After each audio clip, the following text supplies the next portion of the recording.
start dengan dunia komedi ya, karena 2011 saya bikin stand up komedi. Kalau pernah tahu Suci ya? Yes. Jadi Suci saya yang buat, saya kreatornya dan menghasilkan mereka ini Bintang-bintang luar biasa. Yang luar biasa.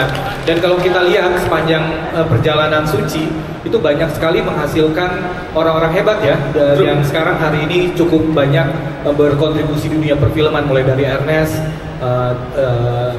agak lain dan mereka. Dan saya pikir udah saatnya mereka bikin film. Jadi waktu kita ketemu ngobrol, saya rasa mereka punya genre komedi yang sangat berbeda dibanding yang lain. Ya absurdnya itu yang membuat saya, wah kalau dibawa ke film gimana ya, seru ya. Dan kebetulan saya sama Pak Monty juga sedang membuat beberapa film ya. Jadi waktu ngobrol sama mereka bertiga kayaknya cocok kalau mereka disatukan dengan gaya komedinya Pak Monty yang kita kenal sebagai sutradara yang handal bikin komedi. Jadi ketemulah bikin ini. Nanti hasilnya kayak apa, nonton aja ya. Iya, ini sebenarnya perjalanan yang kreatif yang cukup panjang ya, sampai akhirnya kita punya poster yang agak unik ya. Jadi kebetulan kita punya tim kreatif director juga yang jago bikin iklan, namanya Pak Paul, sama Pak Monty juga kita diskusi sama GJLS juga. Jadi sebenarnya banyak versi dari posternya yang unik-unik, aneh-aneh. Kita berantem, berdebat terus ya, sampai akhirnya keluar ini. Ini pun sebenarnya sampai last minute kemarin kita masih berantem tuh. Ya, ini kita keluarin apa enggak ya? Kalau saya, loh nanti orang mau nonton nggak ya ngelihat blur kayak gini gitu. Tapi mereka meyakinkan kalau wajah kita dikeluarin juga belum tentu orang ngejual katanya. Ya udah deh. Ya makanya absurd ya. Dan ini juga menurut saya wajah dari salah satu genre komedi kita yang absurd, dan ini juga mewakili masyarakat kita yang suka keabsurdan yang juga kan ya. Jadi menurut saya ini sesuatu yang pantas kita coba, meskipun punya resiko tapi yang kita coba aja. Oke. Kenapa dia? Tetap penonton akan ketawa dan nangis. Tapi di scene komedi mereka nangis, di scene sedih mereka ketawa. Iya benar. Terima kasih informasinya. Ada racikan khusus yang disiapkan kali untuk GJLS yang buku ibu-ibu? Enggak sih, racikan khususnya yang mereka gitu. Karena saya juga awal-awal bilang sama gini, saya ini fansnya mereka. Setuju. Jadi ketika disuruh didapat kesempatan untuk bisa mendirect mereka, awal-awal ya saya bilang ini harus jadi film GJLS yang ada Monty. Jangan sampai jadi film Monty yang ada GJLS-nya. Gitu. Karena saya ngewakilin fans-fansnya mereka gitu untuk apa yang unik dari GJLS yang harus hadir di filmnya. Meskipun tentu tugas saya lebih kalaupun istilahnya membioskopkan GJLS, karena GJLS ini kan random banget, liar, nggak jinak gitu. Sementara kalau di bioskop kita kan ada pakem-pakem ya, yang tetap harus diikuti. Tapi gimana caranya pakem-pakem itu nggak membelenggu mereka? Nah ini ramuan yang ngeri-ngeri sedap juga buat saya. Tapi insya Allah semoga ramuan yang kita hadirkan sekarang tetap buat yang suka GJLS tetap akan melihat ada di sini, dan buat yang belum mengenal GJLS akan jatuh cinta. Wow, boleh tepuk tangannya teman-teman. Ketika Pak Monty bilang bahwa teman-teman GJLS ini liar dan gak jinak, ketiga-tiganya tiba-tiba saling lihat-lihatan satu sama lain. Ada yang mau disanggah mungkin dari teman-teman GJLS? Saya boleh ada menyanggah sedikit. Boleh, nggak apa-apa, nggak masalah. Mau banyak juga nggak apa-apa. Jangan debat. Ini kita bukan nyanggah, saya lebih mau menanggapi apa yang disampaikan Pak Monty gitu ya. Mungkin Mas Indra, Pak Monty lupa film ini bergenre scientific comedy. Ya. Scientific comedy, keren. Baru dengar lu. Salut. Ini saya baru dengar nih sekarang. Iya. Genre baru yang kita temukan tadi jam 8. Ya. Seperti ada sebuah jurnal yang ditulis oleh Zainuddin Tabuti itu pernah bilang berkomedilah seperti sains gitu, sehingga orang gitu kan. Ini informasi ini harusnya lo kasih tahu gua sebelum syuting kita baru dapat tadi pagi juga gitu. Jadi ini salah satu film komedi berbasis sains ya, karena ada beberapa yang merupakan komedi pasti, seperti Ilmu Pasti kan ini ada komedi pasti yang seluruh orang juga udah pasti ketawa ini. Tua, muda, keren. Cewek, cowok, dan benda mati. Udah kali po ya. Rigen udah capek banget kayaknya Mas Rigen. Iya. Udah nggak apa-apa. Capek dia dari pagi soalnya. Nggak Udah apa-apa. mulai promo. Nggak apa. Saya boleh lanjut lagi ke Pak Monty boleh? Boleh, silakan. Iya, nah. Pak Monty, kalau melihat yang disampaikan tiba-tiba ada scientific komedi ya? Iya. Seperti apa tantangan bekerja sama dengan Trio GJLS? Apakah itu merupakan salah satu tantangannya? Gini, hujan bisa lebih ditebak dibanding kita. Loh ya, kita kan ada AccuWeather, ada aplikasi-aplikasinya ya. Hujan sama badai bisa lebih ditebak dibanding GJLS. Tapi Pak Monty lupa setelah hujan akan ada pelangi, Pak. Dia lagi ngomongin. Ya, respon tuh. Dia lagi ngeledekin kita. Iya, Hujan itu nggak bisa ditebak. Respon tuh ekstrim ya. Dia kubu ekstrim kiri dan kanan, nggak ada tengah. Jadi kalau nggak goblok, bijak. Makanya hashtagnya siap goblok ya. Oke, baik. Pak Monty terima kasih banyak. Saya mau beralih ke Bang Ujung, ada Rina. Ah, ini dia. Pemeran Yuni. Hai. Apa kabar? Sehat dong. Ketemu lagi. Rina, oke, gue mau cek dulu. Jadi dengar-dengar di sini bakal jadi penyanyi dangdut, betul? Rina banget ya tuh, gila. Gimana coba jelasin dulu. Mohon maaf, saya bukan penyanyi dangdut. Ini pertama kalinya saya goyang di atas panggung ya. Untungnya sesuai di trailer banyak Hipsi yang lebih seksi goyangnya. Jadi kebantu lah sama dia gitu. Oke, seperti apa karakternya dari Yuni? Ini tuh sebenarnya cewek polos yang tiba-tiba mau aja jatuh cinta sama Hipsi ya. Karena ngelihatnya kan alim banget, cowok green flag ya kan, tidak toksik gitu. Tapi ya lingkungannya yang toksik, ya kan. Jadi sekitarnya benar-benar bikin Yuninya juga kesel. Cuma ya udah, jadi ya udahlah dibiarkan sama mereka, jadi ikutan goblok juga. Gitu. Puncaknya di akhir nggak enak ya, ikutan goblok juga gitu. Goblok juga ujung-ujungnya. Jadi ya udah, kira-kira begitulah ceritanya si Yuni yang kasihan ini. Nggak masalah. Terima kasih Reina. Saya mau beralih ke Om Bucek. Om Bucek. Aduh, takut gue. Nah, ini Nama gue Bucek tanpa Om. Maaf, jadi aku panggil apa nih Om enaknya? Bucek aja. Aduh ya Allah. Ya, Ceki ya Ceki. Karena kalau kamu panggil saya Om, kita ada jarak. boleh. Bener. Aduh, teman-teman ingat ya, bukan aku yang nggak sopan. brother, keren brother. Santai cek. Manggil lo udah Ceki. Ngeri banget. Oke. Jadi Pak Ceki boleh saya tanya? Iya. Boleh. Ngikut ya, mohon izin. Siap. Ini kan hampir semua sini kalau tadi lihat dari trailer, kita baru menyaksikan trailer nih ya. Hampir semuanya tuh barengan sama trio GJLS. Ada tantangan yang menghadapi 3 orang ini. Luar biasa. Iya. Singkat banget, makasih. Oke, ada boleh dielaborasi lagi, Om Bucekman. Tantangannya luar biasa banget, tapi juga ini buat gua adalah sebuah challenge dari Monty setelah nggak ketemu Monty dalam satu produksi sekitar 12-13 tahun. Ketemu lagi akhir tahun lalu, Monty telepon, ayo dong kita barengan bikin film. Oke, begitu ketemu yang pertama Monty bilang, kita mau bikin film tergoblok katanya gitu. Gua masih mencari-cari gimana ya. Tapi menurut gue ini sebuah film komedi yang smart karena gue bukan komedian dan di film ini gue tidak ngelucu. Jadi gue hanya berperan sesuai dengan kapasitas gue di dalam skenario. Tapi memang pada kenyataannya dari adegan yang kita lakukan bersama-sama sama 3 orang hebat ini ya pecah. Tantangan terutama gue kalau syuting sama Rispo. Kenapa lagi? Sebutin. Gak apa-apa Pak Ceki. Problem orang ini. Dia problem buat aktor-aktor. Oh, iya.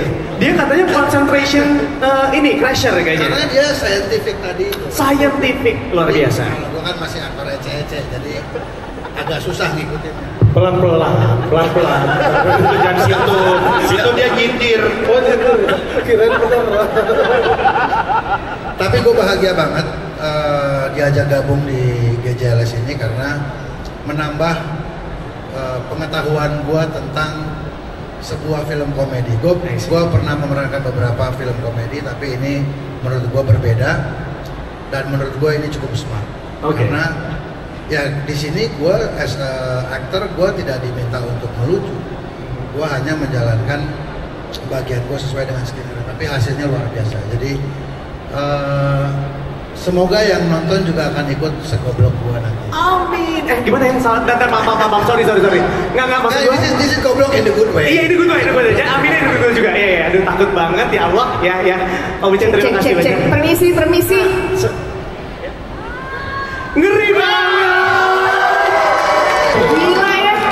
Gila. Luar biasa. Sini lu mundur Max hadir. Gila ya. Gue nggak diajak. Udah. Gue ngapain lu lagi? Sini ke tengah. Iya. Gila. Bukan lu diri. Lu diri kalau udah duduk sini. Gak pernah diajak promo. Gak ada info apapun. Untuk tadi gue lagi ke mall, gue lagi lewat tiba-tiba ada. Wah, parah banget. Parah lu. Nah, Takutnya ganggu. Ganggu apa? Ya ganggu aja gitu. Tahu deh ini film lo. Tahu. Ya film Kaluna juga lah. Film Kaluna juga lah. Wes. Kaluna. Betul namanya. Masa tadi gara-gara dirimu nggak hadir ya? Ada yang bilang gini, Kaluna jadi cameo ya, parah banget. Nih anak ini nih. Ngeri banget.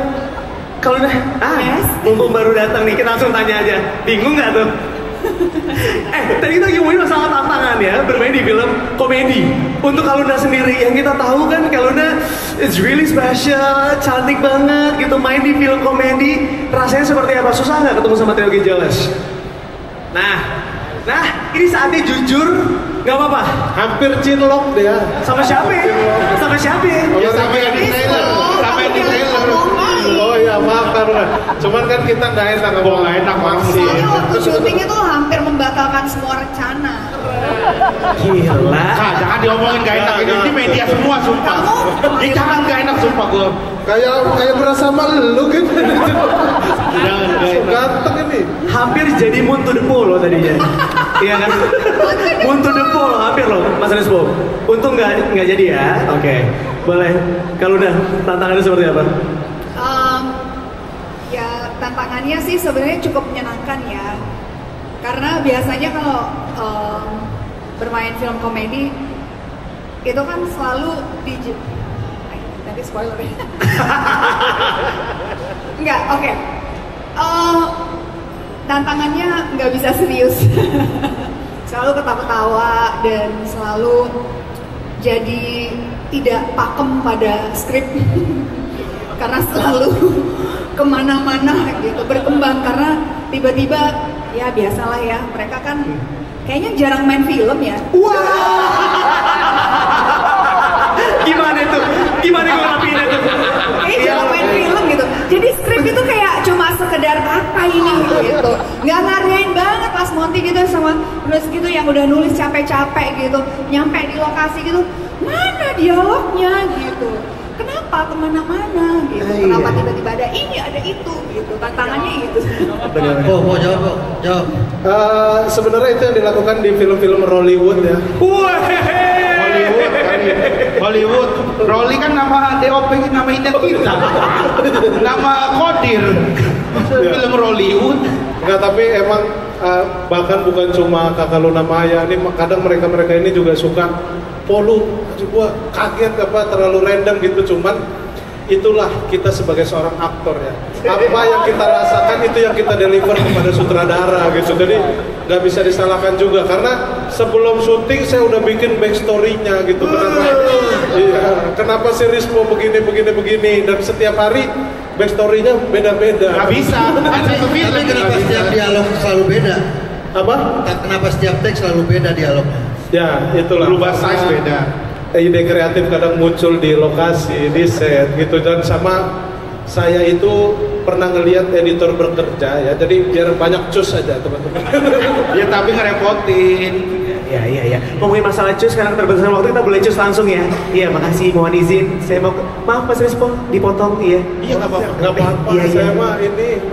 Nggak apa-apa dipotong, honor juga sering dipotong gitu. Dibongkar di sini. Aku mau ke Nadia sekarang. Nadia, ada pengalaman menarik ya sih sepanjang syuting bareng sama Droga Jelas ini? Banyak banget sih pengalaman menariknya. Kebetulan ini pertama kali syuting sama mereka bertiga. Jadi menarik banget dan sama sebenarnya sama Om Bucek.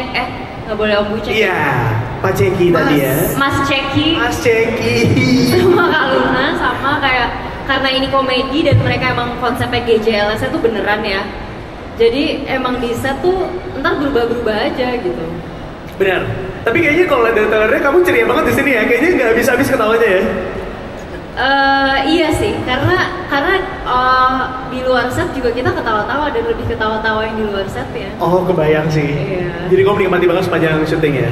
Menikmati. Kemarin ada kecurigaan kita bukan syuting. Apa? Kita kumpul-kumpul aja. Betul. Emang cuma hangout aja. Hangout tiap hari di calling buat disiapin makan, apa datang, hangout. Nanti bahas gini-gini, tahu Nah, sekarang kita coba tanya sama trio GJLS ya. Pertanyaan untuk kalian bertiga sama. Ada yang mau diklarifikasi dari semua pernyataan di sepanjang press con ini? Silahkan. Oke, Hirzi duluan. Silahkan Mas Hirzi. Benar sih kalau kata Kaluna, saya nggak menyangka, tapi justru benar. Justru kita berdua aja ya, gua sama Regen itu kadang-kadang nggak tahu apa yang mau dilakuin sama Rispo gitu setelah ini gitu. Beneran. Makanya dia kalau Pak Monty pernah tayangin blooper, jadi ada adegan yang kita bertiga tuh lagi Digigit ngeliat. kuping. Iya, tiba-tiba Rispo gigit kuping Regen, maksudnya nggak ada konteks, Gak ada apa konteks gitu ya. Jadi kita cuman disuruh ngeliatin bapak kita lagi ada, kalau di trailer tuh lagi sama si Nadia. Terus kita ngeliatin, disuruhnya tuh cuman kalian dempet aja. Jadi Ya. kayak seru, kayak Karena lagi ngomong di intens, sini karena karena intens. intens. Tapi dia improve si Rispo ini. Gue lagi ngeliatin, lagi fokus, tiba-tiba digigit kuping gue. Hah gitu. Gue bilang langsung kaget kan, maksudnya nggak ada konteks apa-apa ya, kayak gitu-gitu sering banget dia. Ya. Banyak banget, kayak kita lagi dialog gitu. Dia lagi dialog nih, dia sama Hipsi misalnya. Iya. Hipsi lagi ngomong apa, mulut dia gerak ngikutin mulutnya Hipsi. Kayak ngapalin dialog Hipsi kayak koi gitu, kayak ini ngapain orang ini, suka ngeganggu gitu. Ini orang asli bener dah. Jadi dia ini troublemaker, bener-bener rusak semua nih. Dia Keluarin aja dia dari GJLS, keluarin deh. rencana. Nah, Maxim mau nggak masuk?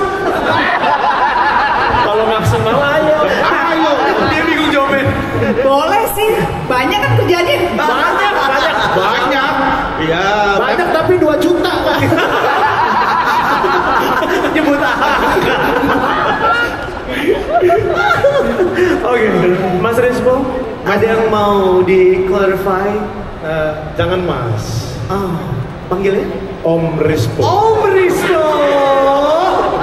Ya itu, tapi itu juga salah satu saya sama Pak Monty sama teman-teman Gadgets agak ini apa? Itu kenapa baru hari itu saya gigit kuping ya kan? Baru di-cut, tahu-tahu udah ada di Instagram Pak Monty kayak terus saya jadi mikir kayaknya yang saya lakukan gak layak bioskop deh. Langsung di-upload gitu. Boleh nanya nggak? Boleh. Rasa kupingnya apa? Yang kiri waktu Yang itu. kiri apa tuh? Regen yang kiri itu agak asin sedikit, ada asamnya gitu. Ya. Yang Kalau kanan? Yang kanan lebih ke balado.